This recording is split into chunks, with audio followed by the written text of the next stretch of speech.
Iran's Shahed-136 drone is shaking up the battlefield, and here's why it matters. First off, cost. The Shahed-136 is built using cheap, off-the-shelf components, so Iran can crank these out in huge numbers. We're talking a drone that costs tens of thousands, forcing enemies to waste expensive missiles just to shoot it down. That's a brutal trade-off. But it's not just about quantity.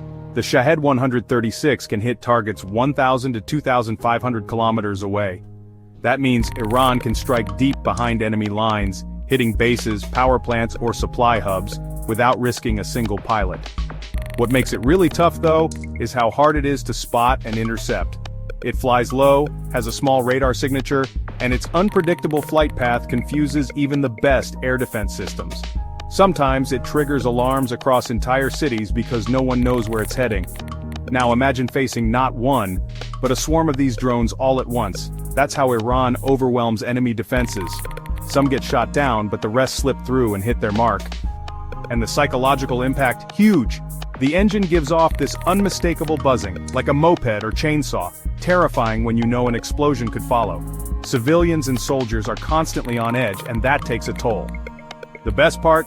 These drones can be launched from almost anywhere. Trucks, remote valleys, you name it. You don't need fancy airfields, just roll up, launch, and disappear. Finally, by sending Shahed drones to allies like Russia, Iran boosts its global influence and gets access to foreign tech in the process. Bottom line, the Shahed-136 isn't just a weapon, it's a game changer.